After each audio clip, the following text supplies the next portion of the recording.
Good day, everyone. I'm Haley, and I was just thinking, if I were going to go on a treasure hunting adventure, who would be the best person to take along with me? This is gonna take some wisdom. Wisdom is finding out what you should do and doing it. You know who knows a thing or two about hunting for treasure? Pirates! Arr! Pirates have been hunting for treasure for generations. She'd make the perfect person to bring on my adventure. Arr! I'll find your treasure for ye.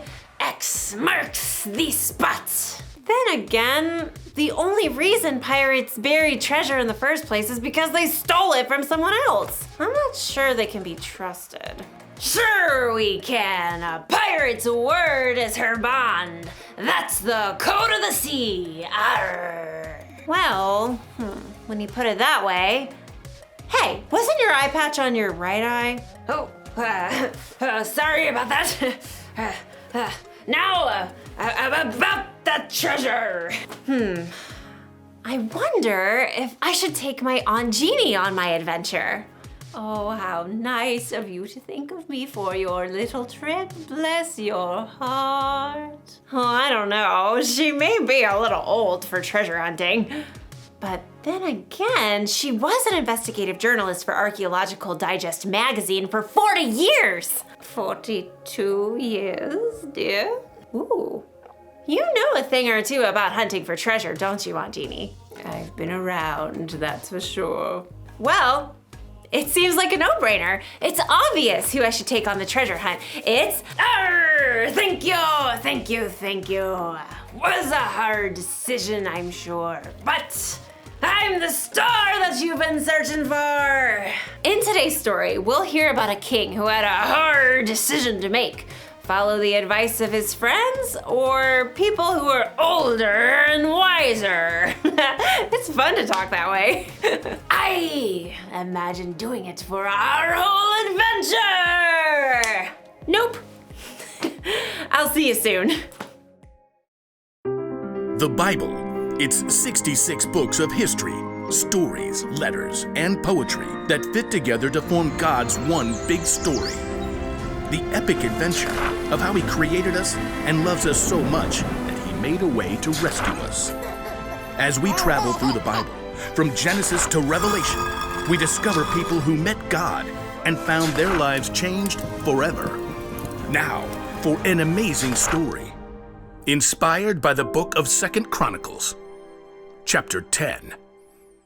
For over 40 years, King Solomon ruled over Israel. During that time, he did some pretty amazing things, like building a breathtaking temple for the Lord and a beautiful palace for himself. He received visitors from all over the world. He shared with others the wisdom God had given him. Much of this wisdom can be found in the book of Proverbs, including this advice on how to gain wisdom. Walk with wise people and become wise.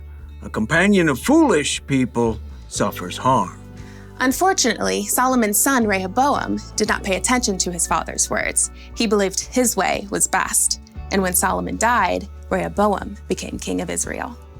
All hail King Rehoboam! Wow, check me out! Golden crown, spiffy palace, this is the life. Though the kingdom was strong under Solomon, he made the people work extremely hard. Now the Israelites wanted to see how this new king would treat them. Led by a man named Jeroboam, they came to see the king. Hey, you stole my name. It's Jeroboam, not Rehoboam. Whatevs, Jer. Now what do you want? Your father made us work very hard. Let us take more breaks and we'll serve you well. Sounds like you want to slack off. We just need a little more vacay time. Then we'll be ready to give it all we got. Well, come back in 3 days, Jer. Jeroboam and the Israelites left. Rehoboam paced the floor, trying to come up with a good answer. Yeah? No. Maybe? Many times when Solomon needed wisdom, he asked God for it. Rehoboam didn't bother to talk to God, but he did at least talk to his father's wise advisors. The people want me to give them a break so they don't have to work so hard. What do you say? Be kind to them. Absolutely. Give them what they're asking for. You'll win their loyalty that way. Then they will serve you well. Huh. Instead of taking the advice of these wise men, Rehoboam decided to ask his buddies, the guys he had grown up with. He found them eating honey cakes and debating racing chariots. Gotta go with gold rims is what I say. Nah, gold is all show. You have to add some diamonds for traction. Hey, guys. Yo, What is up, my man? People want me to give them a break so they don't have to work so hard. What do you say? oh, this is good. You get to do the real king stuff now. You gotta show them who's boss. They think your dad was tough? Tell them my pinky finger's stronger than my daddy's legs. Yeah, and my dad gave you a heavy load, but you haven't seen nothing yet. I am gonna lay it on you. Rehoboam frowned. He thought hard. For 2 whole seconds. Whoa! You guys are good. I'm totally doing that. After 3 days, Jeroboam and the Israelites with him returned. Hey, Jer. Your Majesty, will you lighten the heavy workload your father gave us? My pinky finger is stronger than my father's legs. My father put a heavy load on your shoulders, but I'll make it even heavier. My father punished stragglers. I'll double it up.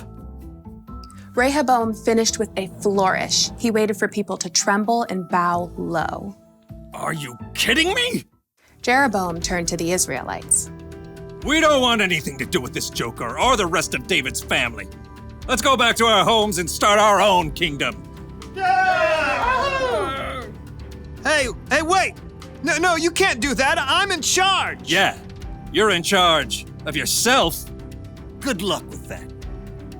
Jeroboam and the men with him marched out and returned to their homes. From that day, the nation was split into two kingdoms. Rehoboam still ruled in Judah, but Jeroboam was made king of Israel. Totally not my fault. Rehoboam failed to listen to his father's own words. Walk with wise people and become wise. A companion of foolish people suffers harm. Rehoboam's foolishness nearly cost him all of the kingdom.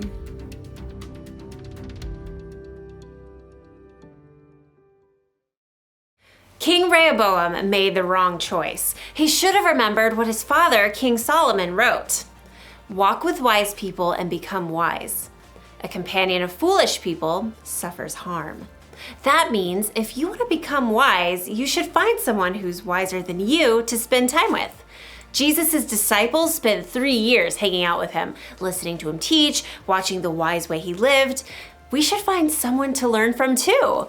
Maybe someone older and wiser. Oh, thank you, dear.